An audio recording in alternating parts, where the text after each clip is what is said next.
On September 1st, 1638, King Louis XIV of France was born, becoming heir to the throne of France at age 4.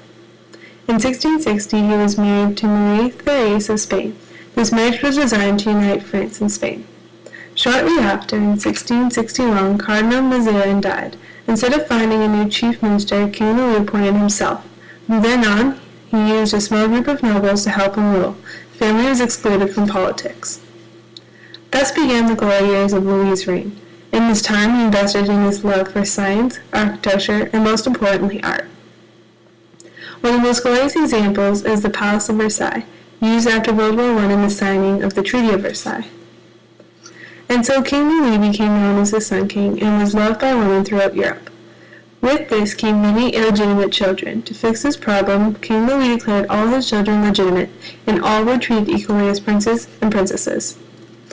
Also in his glory years, King Louis engaged in the War of Devolution with Spain and in the Anglo-Dutch War with the Dutch.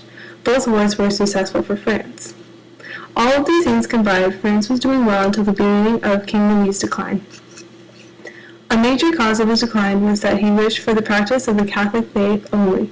This notion united Protestants throughout Europe against King Louis. After Protestant unity, France entered the 9-year war with the Spanish, the Dutch, and the British. However, they were not successful.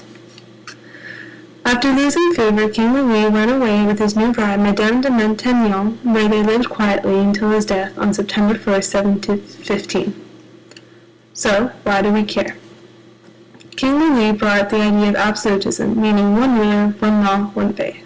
This idea was highly approved by kings to come.